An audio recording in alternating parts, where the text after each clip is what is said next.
मैं doctor S K. Dwivedi, director Shakuntala child hospital, Handia Prayagraj से। Sir, ये जो आपके यहाँ महा कैंप निःशुल्क स्वास्थ्य मेला लगा है, सर ये कितने दिनों से चल रहा है और कब तक चलेगा सर?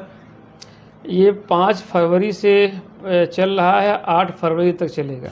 देखा था कि एक बच्चे की जान, सर आपने, ये हमारे इब्राहिमपुर की घटना थी, एक बच्चे की जान आपने बचाई थी कि उसके भैंस के जरिए मतलब वो रस्सी बांधने गया था, उसके गले में वो रस्सी लपेट ली गई थी। जैसा कि वो परिवार वालों ने एकदम निश्चिंत हो गए थे कि हमारा ये बच्चा अब जीवित नहीं रहेगा, लेकिन सर आपने उसको बचाने का प्रयास किया। क्या मामला था सर? और ऐसे लोगों को, अपने बाल बच्चों पे ऐसे क्या आप सुझाव देना चाहेंगे कि उनसे ऐसी चीज़ों से बचें? आखिरी में मैं आपसे एक थोड़ा तीखा सवाल करूंगा सर। जैसा कि सोशल मीडिया के ही माध्यम से हमें देखने को मिलता है, लोगों का सवाल भी रहता है कि उस हॉस्पिटल में सिर्फ पेशेंट से पैसे ज़्यादा वसूलने का काम किया जाता है। सर इसके बारे में आपका क्या राय है सर? थोड़ा हमारे ऑडियंस को बताने का प्रयास करें। नमस्कार साथियों, मैं अजय यादव। जैसा कि आज मैं उपस्थित हूँ हंडिया के बहुत ही प्रतिष्ठित और सुसज्जित hospital Shakuntala child and general hospital, और हमारे साथ उपस्थित हैं mister doctor S K. Dwivedi sir. हम जैसा कि रास्ते से सर मैं गुजर रहा था तो मैंने देखा कि आपके यहाँ एक बोर्ड लगा है, बैनर लगा हुआ है सर, महा कैंप निःशुल्क स्वास्थ्य मेला। इसके बारे में सर क्या आप संदेश देना चाहेंगे? और सबसे पहले सर मैं आपसे जानना चाहता हूं कि सर आप थोड़ा अपने बारे में बताएं। मैं doctor S K. Dwivedi, director Shakuntala child hospital, Handia Prayagraj से। जी, मैं बच्चों का स्पेशलिस्ट हूँ, खासकर न्यूबॉर्न से लेकर पैदा होने से लेकर 18 साल तक की उम्र तक के सारे बच्चों का इलाज जी, करते हैं। जी, उसमें चाहे जिस प्रकार की बीमारियां हों, चाहे वो न्यूरो से रिलेटेड हों, चाहे वो इन्फेक्शन से रिलेटेड हों, चाहे सूखा रोग है। जी, बहुत सारे सूखा रोग के चक्कर में बहुत सारे बच्चे मर जाते हैं, अक्सर देखते हैं हम। जी, जी, उनका भी हम लोग अच्छा ट्रीटमेंट यहाँ पर देते हैं, जी, जो कि एक विटामिन डिफिशियंसी है, जिसको एक झाड़ फूंक का नाम दे के अक्सर बच्चों को गुमराह किया जाता है।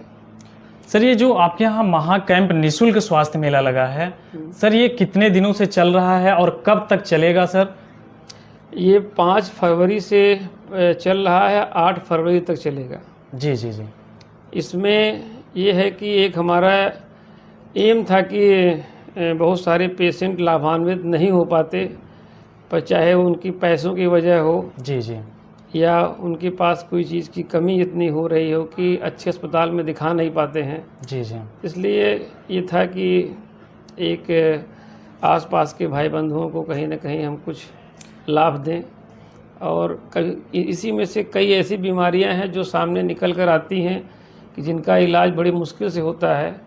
वो भी कुछ इतने डिस्काउंट यहाँ रखे गए हैं कि वो लोग उसमें अपना ऑपरेशन तक करा सकते हैं। जैसा कि सर का कहना है कि ये मेरा जो महा कैंप निःशुल्क स्वास्थ्य मेला चल रहा है, ये 5 तारीख से शुरू हुआ है और लास्ट 8 तारीख तक चलेगा। तो सर हम आपसे जानना चाहेंगे कि अभी तक आपने कितने मरीजों को सर देखा ये निःशुल्क स्वास्थ्य मेला से संबंधित जो कैंप लगा है, और किस किस प्रकार के पेशेंट आपके पास अत्यधिक आते हैं सर?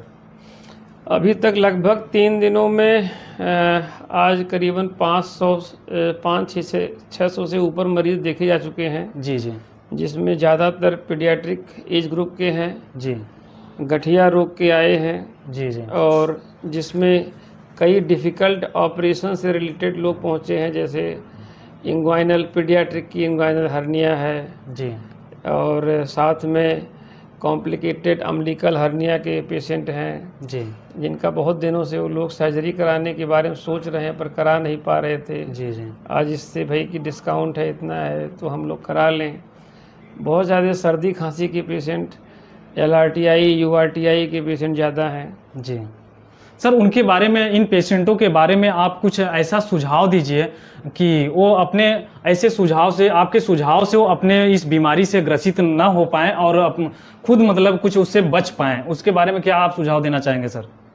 कि किन बातों का उन्हें ध्यान देना चाहिए कि ये गठिया रोग, और जैसा कि सर आपने बहुत सारा मतलब रोगों के नाम जैसे बताए। गठिया रोग है, ये ज़्यादातर पेशेंट की वेट बियरिंग, जी, जैसे आप कोई गाड़ी है, उस पर 4 पहिए पे अगर उस पर वेट जी। लेके चलना है जी और अभी जब ट्रक कोई या कोई गाड़ी ओवरलोड चलती है तो अक्सर टायर खराब हो जाते हैं, जी जी जी जल्दी खराब होते जी हैं। इसी तरह से ये हड्डियां भी हैं, जी सर। इनका भी एक लिमिटेड डाटा है जी जी कि इतने वजन तक ही लेके ठीक से ये चलेंगी। जी जी अगर आप वेट अपना मेंटेन रखेंगे तो गठिया रोग होने की समस्याएं बहुत कम हो जाएगी, एक्सेप्ट रिमेटिक आर्थराइटिस जैसे कोई इस तरह की ऑटो इम्यून डिजीज किसी को हो गई तो वो तो एक बीमारी हो गई। जी जी। अदरवाइज ज़्यादातर समस्याएं ओवरवेट से हैं। सर एक सवाल क्या सर, मैंने सोशल मीडिया पे देखा था कि एक बच्चे की जान सर आपने, ये हमारे इब्राहिमपुर की घटना थी, एक बच्चे की जान आपने बचाई थी कि उसके भैंस के जरिए मतलब वो रस्सी बांधने गया था, उसके गले में वो रस्सी लपेट ली गई थी। जैसा कि वो परिवार वालों ने एकदम निश्चिंत हो गए थे कि हमारा ये बच्चा अब जीवित नहीं रहेगा, लेकिन सर आपने उसको बचाने का प्रयास किया। क्या मामला था सर, और ऐसे लोगों को अपने बाल बच्चों पे ऐसे क्या आप सुझाव देना चाहेंगे कि उनसे ऐसी चीज़ों से बचें? जैसे है कि वो बच्चा जब आया था तो वो काफ़ी उसकी कंडीशन गंभीर थी, मतलब उसका SpO2 ऑक्सीजन लेवल शरीर का जी, करीबन 50% था, लगातार उसको झटके आ रहे थे, जी बीच बीच में सांस लेता न ले पाता, जी जी इस तरह की समस्या बनी हुई थी। और जब देखा हमने कि हालत है, उन्होंने बताया, और गले पर रस्सी का निशान भी था, जी जी बल्कि हमने पूछा भी कि भाई ये एक तरह से हैंगिंग का केस है, तो जी, उन्होंने जी। बताया कि ये घटना हुई है। जी तो उसको तुरंत हमने वेंटिलेटर थेरेपी यहाँ पर रखी गई है, हमने अवेलेबल रखा है कि जिससे उसका इलाज स्टार्ट किया, बाकी दवाइयाँ चलाई गई और बच्चा करीबन 8 घंटे के अंदर में ही जी जी रिकवर होना शुरू हुआ। जी जी इससे ये है कि ज़्यादातर बच्चे, क्योंकि वो बच्चा रिकवरी में सबसे बड़ी हम कहेंगे कि गार्जियन जल्दी यहाँ पर पहुँच गए। जी कभी कभी होता क्या है कि लोग कहीं इस अस्पताल कहीं उस अस्पताल जी, जी, लेके भटकते बच्चे रहते घूमते हैं। रहते हैं, बल्कि वो भी गया था, 2-3 हॉस्पिटल गया था, पर उसको रिस्पांस ना मिलने से आया यहाँ पर। तो उसको जानकर बड़ी खुशी हुई कि वो बच्चा टाइमली आया और उसका टाइमली इलाज हो गया। जी और अक्सर हैंगिंग के बाद, जी फांसी लगने के बाद न्यूरोलॉजिकल डेफिसिट कुछ न कुछ रह जाती है, जी जी। पर इस बच्चे में किसी प्रकार की न्यूरोलॉजिकल डेफिसिट नहीं है। आखिरी में मैं आपसे एक थोड़ा तीखा सवाल करूंगा सर। जैसा कि सोशल मीडिया के ही माध्यम से हमें देखने को मिलता है, लोगों का सवाल भी रहता है कि उस हॉस्पिटल में सिर्फ पेशेंट से पैसे ज़्यादा वसूलने का काम किया जाता है। सर इसके बारे में आपका क्या राय है सर, थोड़ा हमारे ऑडियंस को बताने का प्रयास करें। जैसे पैसे लेने का किया जाता है, ये चीज़ गलत अफवाह फैलाई गई है। जैसे अभी ये बच्चा आया था, इसके जस्ट पहले आपने बात करी जी, जी, हमसे जी। कि बच्चा यहीं कहीं आप ही लोगों के पास का था, जी इब्राहिमपुर कहाँ का बताया आपने। जी तो जी। वो बच्चा समझिए कि वो विद इन टाइम आ गया। आप उसके घर वाले से पूछ सकते हैं कि आपके साथ कैसा बिहेव किया गया जी जी और कितने खर्चे में ठीक हुआ। मेरे ख्याल से इतना सीरियस केस मात्र 20 या 30 हज़ार जो बेड चार्ज रहा होगा उसका, 20 हज़ार करीब रहा होगा, उतने में ठीक हो गया। और साथ में जो भी दवाइयाँ लगी हो जी उसके घर वाले उसको ज़्यादा अच्छे से याद होगा। मतलब एक जिस चीज़ को लोग ये समझे हैं कि ये अब जान नहीं रहेगी, जी जी वो एक टाइमली पहुंचकर यहाँ पर करीब अगर 40-50 हज़ार में ठीक हो जा रहा है, जी जी तो मेरे हिसाब से बहुत महंगा नहीं है। जी सर। क्योंकि यही वेंटिलेटर एक एक यहाँ पर रखी हुई एक एक मशीनों की कीमत बहुत ज़्यादा है, जी जी और सारी मशीनें लाइफ सेविंग हैं। जी और हमारे पास जब पेशेंट जिसका बिल ज़्यादा बनता है, ज़्यादातर कई जगह से घूम कर आते हैं। जी जी पहले बच्चे को इतना ज़्यादा वो लोग डिटेरियोरेट कर देते हैं। अब एक कोई चीज़ ज़्यादा खराब हो जाए तो उसको ठीक करने में बहुत समय लगता समय है। लग जाता है।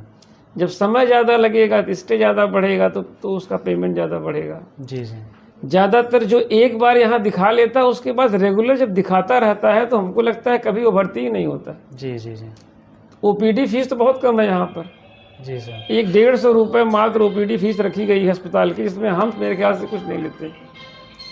जी आप बिल्कुल। लोग इधर उधर घूमते भी होंगे और जी, जी। शहर में जानते भी होंगे कि जी, जी, एक MD पीडियाट्रिक की फीस क्या होती है। जैसा कि सर का कहना है कि जो हमारे खिलाफ गलत अफवाहें फैलाई जाती हैं, ये सिर्फ लोगों की निगेटिव थिंकिंग है। बाकी जो पेशेंट यहाँ पे आता है, अगर किसी की जान बच जाती है तो उसके लिए पैसे का बहुत बड़ा इशू नहीं होता है। जैसा कि एग्जाम्पल में मैंने आपको बताया और सर ने भी जिक्र किया कि इटिहा इब्राहिमपुर की घटना, हमारे नज़दीकी हंडिया के पास में ही जो गाँव है, उस बच्चे की जान इतने खतरे में थी कि शायद उसके गार्जियन लोग बड़े हेजिटेड में थे कि मतलब हमारा बच्चा जो है बचना बड़ा मुश्किल है, लेकिन सर ने उनको बचाने का प्रयास किया।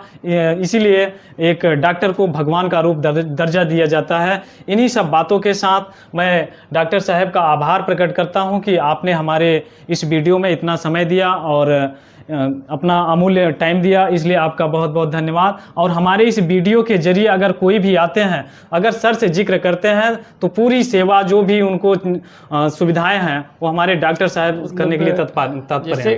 कोई भी पेशेंट यहाँ आता है, जैसे आप लोग आज बात छेड़ी दिए हैं, जी, कभी भी उस पेशेंट से पैसे की बात शुरुआत में कभी नहीं की जाती। जी जी जी। कभी किसी भी पेशेंट से जो भी सीरियस हुआ हो और ठीक हो गया हो, जी जी, आप उनसे आप लोग जाके जिक्र करेंगे कभी, जी, तो कभी भी वो ये नहीं कहेंगे। हम यहाँ पर ये है कि पहले 24 घंटे हम हर चीज़ अस्पताल से लगा के उसको बचाने का प्रयास करते हैं। जी जी जी। एक बार जब जान बचने लगती है जी, तो भाई अब चीज़ें हैं, मशीनें हैं, अब जितना आप खराब करके आए हैं उतना तो चार्ज लगने लग टाइम है, लगेगा, समय लगेगा। तो ये चीज़ होता है।